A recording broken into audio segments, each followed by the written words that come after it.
श्री गणेश श्री गणेश श्री गणेश।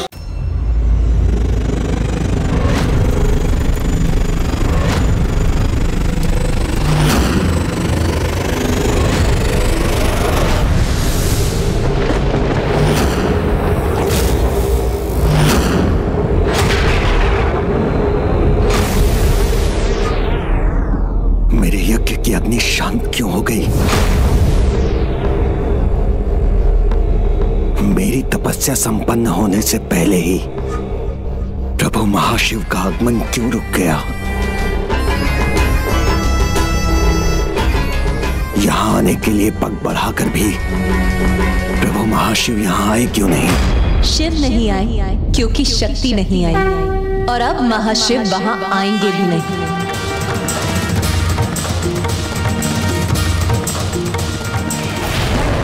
जय जयकार इनकी नहीं, मेरी होनी चाहिए थी।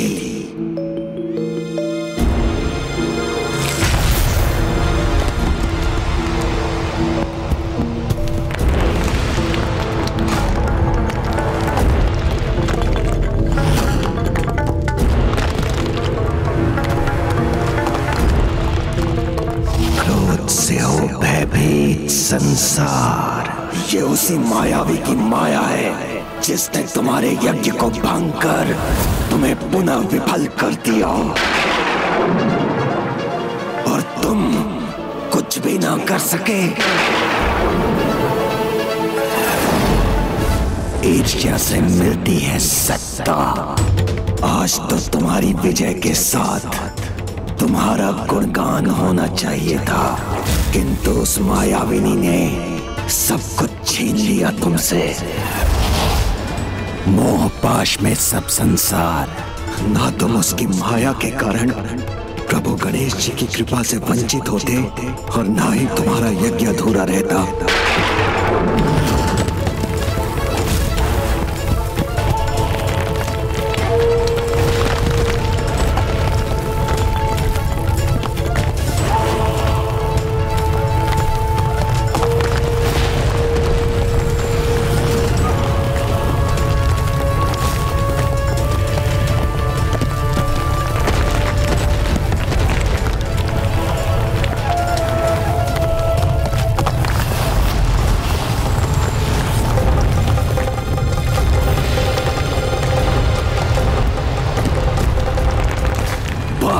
तुम्हारी पराजय देखकर थक चुके हैं हम,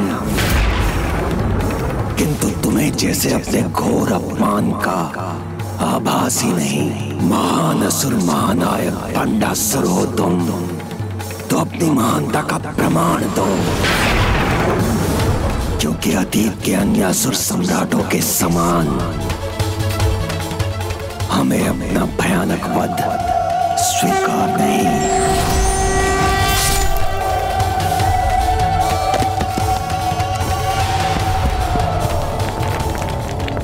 अब पीछे हटने में ही हमारी सुरक्षा है।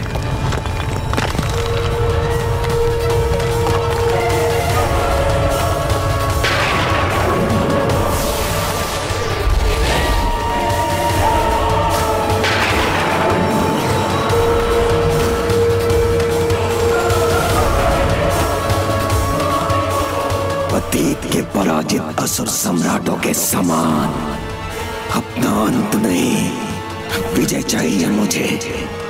फिर उसके लिए मुझे कुछ भी करना पड़े। इतना तो चलता है।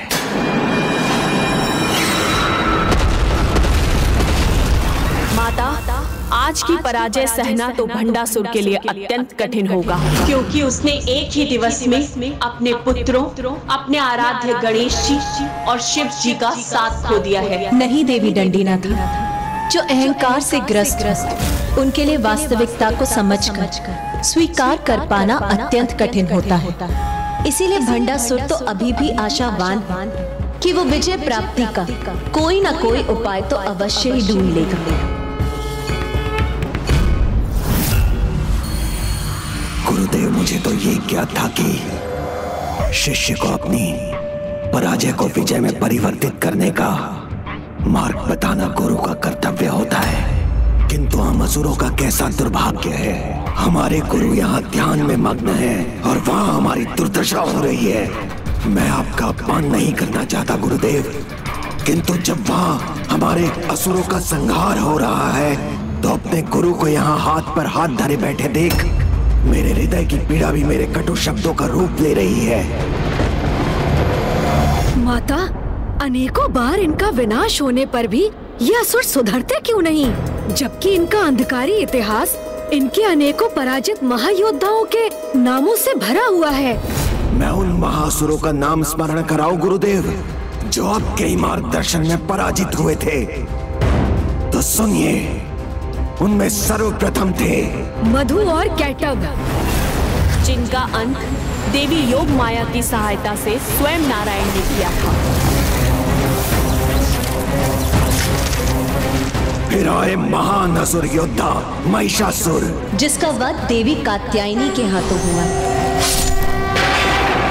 फिर अति शक्तिशाली, अति ऊर्जावान महान असुर भ्राता शुंभ निशुंभ ने अपना साम्राज्य स्थापित किया था। जिन दोनों का संहार माता विंध्यवासिनी ने मात्र एक क्षण में कर दिया।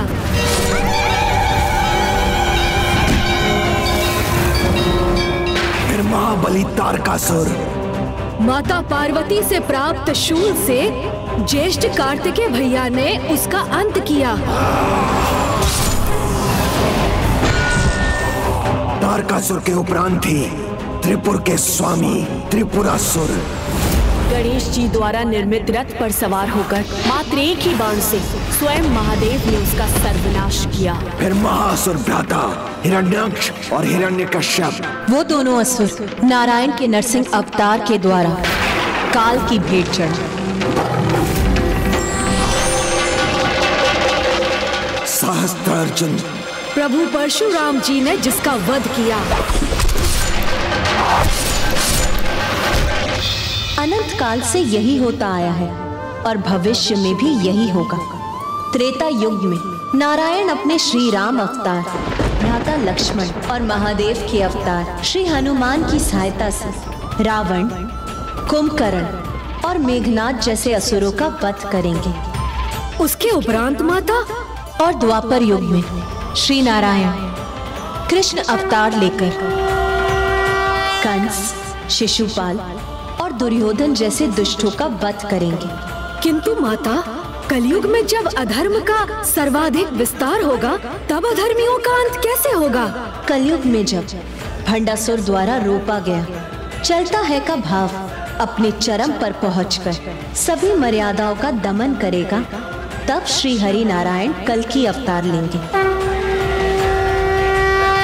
बुराई का अंत कर अच्छाई का वर्चस्व स्थापित करेंगे और संसार के समक्ष ऐसे उदाहरण सदा प्रस्तुत होते रहेंगे जब अधर्म को बढ़ावा देने वाले असुरों का विनाश होगा। और कितने उदाहरण दूं मैं आपको गुरुदेव? सदा हमारे असुरों के साथ अन्याय ही हुआ है।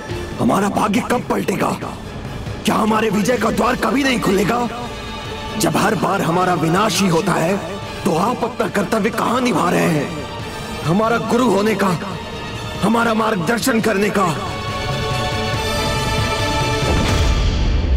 मैंने सदा अपने कर्तव्य का निर्वाह किया है, किंतु मेरा यह दुर्भाग्य है कि सभी असुर सम्राट अपने कर्तव्य पथ से हटकर अपने विनाश के मार्ग का चुनाव करते हैं। कभी लोभ तो कभी मद, कभी मोह तो कभी मात्सर्य, कभी काम तो कभी क्रोध के कारण असुर सम्राटों ने सदा अपने सर्वनाश को आमंत्रित किया है। और तुम वो सभी 6 विकारों के स्वामी हो। तुम्हारा भी वही परिणाम होगा, तुम्हारा भी सर्वनाश होगा।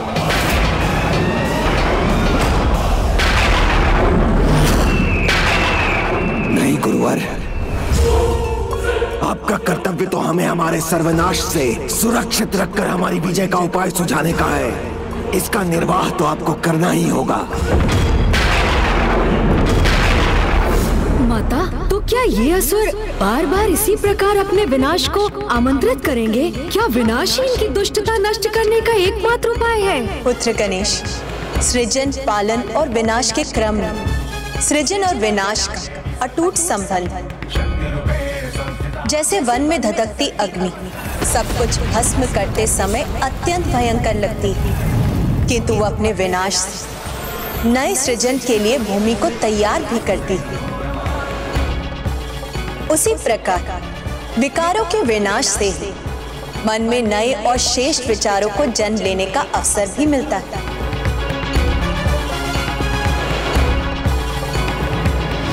अपने भाग्य को परिवर्तित कर अपने विनाश को रोकने का चुनाव करने का अधिकार तो सभी सम्राटों के पास था, जिसका लाभ उन्होंने उठाया नहीं। किंतु तुम अभी भी अपने विवेक को जागृत कर वो चुनाव कर सकते हो जिससे तुम भी सुरक्षित रहो और असुर समाज भी। बुद्धिमान वही होता है भंडासुर जो अन्य किसी के भूल से सीख लेकर उचित मार्ग अपनाता है। अतीत के असुर सम्राटों की भूलों से सीख लेकर माता पराशक्ति से युद्ध करने की इच्छा त्याग दो। तो माता, जब सभी को अच्छाई के मार्ग पर चलने की प्रेरणा प्राप्त होती है, तब भी अनेक जीव स्वार्थ सिद्धि के लिए अधर्म क्यों करने लगते हैं? क्योंकि माया के प्रभाव में आकर अधिकतर जीव जीवन के प्रारंभ में ही संसार के माया जाल से भ्रमित हो जाते हैं और अपने अंतरात्मा के स्वर को नकार देते हैं। किंतु कुछ जीव ऐसे भी होते हैं जो निरंतर इस माया जाल से संघर्ष करते रहते हैं। वही इस माया का रहस्य समझकर सुपथ पर लौटने में सफल हो पाते हैं, और वो माया कोई और नहीं, मैं ही हूँ।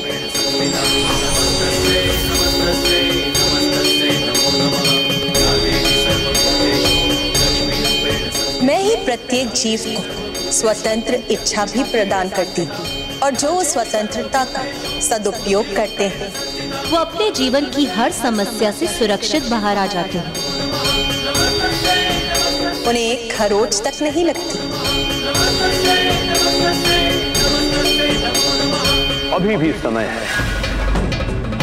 जो क्षति तुम्हें पहुंची है उसे मात्र एक खरोंच समझकर भुला दो और अपने सुधार के मार्ग को अपनाओ। पूर्ण श्रद्धा से देवी महामाया के समक्ष समर्पण कर अपना भला बुरा सब कुछ उन पर छोड़कर अपने भाग्य को सुधारने का उपाय करो भंडासुर।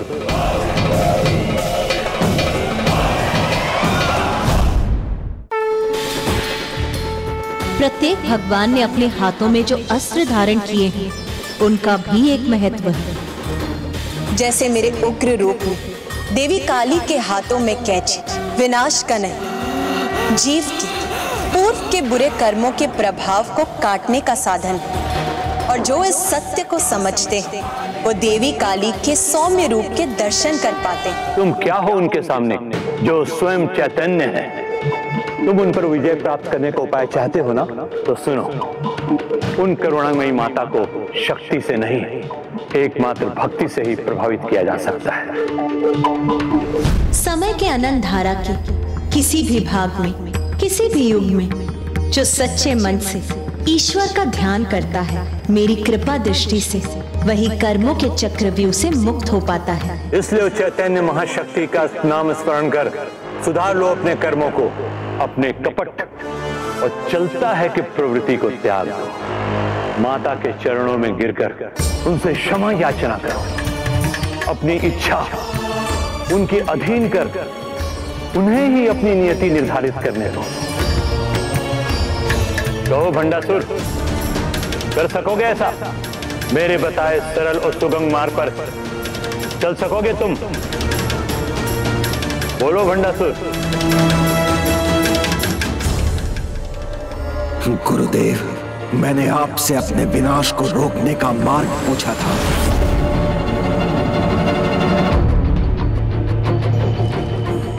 और आपने मुझे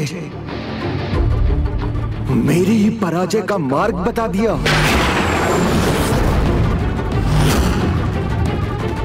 सुझाना ही है तो असुरों के इतिहास पर जो पराजय का कलंक है उसे मिटाने का उपाय समझाइए, अन्यथा उसका परिचय दीजिए जो मुझे ऐसा महाशक्तिशाली अस्त्र देने में समर्थ है जिससे मैं किसी को भी पराजित कर सकूं।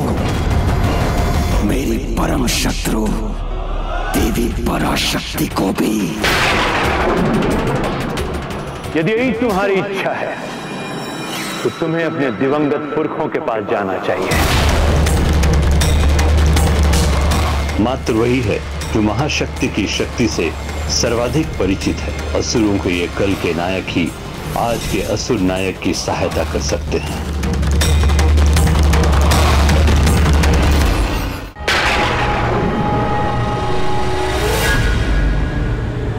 तो इतनी कृपा कीजिए, मुझे बताइए वो कहां है और मैं उन तक कैसे पहुंचूं? स्वर्ग उन्हें मिल नहीं सकता और अपने अत्यंत बुरे कर्मों के कारण नरक भी उनके लिए वर्जित है। शरीर का मोह, मृत्यु के बाद भी त्यागने में असमर्थ, वो सभी लोकों में सबसे भयंकर स्वर्ग और नरक के बीच ऐसे अंधकारी अधर में त्रिशंकु बने अनेकों भयानक कष्ट भोग रहे हैं, जहां वायु भी उनके संपर्क में आकर दूषित होने के भय से प्रवेश नहीं करते।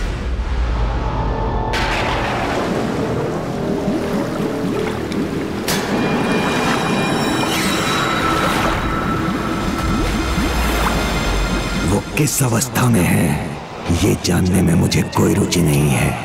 मैं तो बस वहां पहुंचना चाहता हूं। यमलोक के मार्ग से आगे त्रिशंकु लोक रूपी अधर की सीमा को भेद कर वैतरणी की ओर जाना होगा तुम्हें। यदि तुम वैतरणी को पार कर सके तो मृत्यु के उपरांत असुरों के स्थान असुर पितृ पर्वत की चढ़ाई पार करनी होगी। किंतु स्मरण रहे, वहां जाना अत्यंत संकटमयी है, क्योंकि वहां जो प्रवेश करता है वो अपने बल और सामर्थ्य से वंचित हो जाता है। साहस भी कुछ समय ही साथ देता है। मुझे भयभीत मत कीजिए गुरुदेव। वहां पहुंचकर वहां से लौटने का उपाय बताइए बस। वहां पहुंचकर ना कहीं रुकना और ना पीछे मुड़कर देखना। वहां पहुंचकर आज तक कोई वापस नहीं लौट सका। अधिक संभावना है कि तुम्हारी मृत्यु के साथ अधर में अनंत काल तक अनेकों कष्ट झेलने पर विवश हो जाओ। तो बताओ मुझे, है इतना साहस? क्या अब भी जाना चाहते हो उस त्रिशंकु लोक में?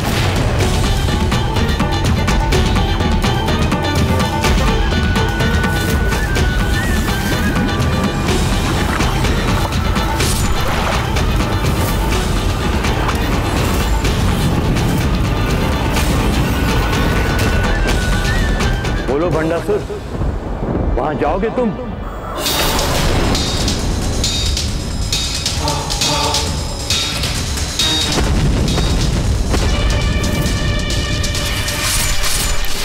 मेरी विवशता का लाभ उठाकर तुमने जो दुष्टता की है उसका अत्यंत भयंकर दंड तुम्हें अवश्य मिलेगा।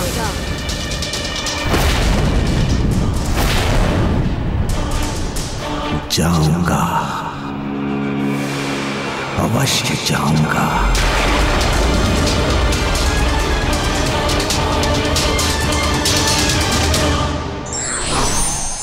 जीवन और भक्ति का सार समझने के लिए बुद्धि के तर्क वितर्क आवश्यक नहीं, उसके लिए तो सरल हृदय एवं निश्चल भाव ही पर्याप्त है।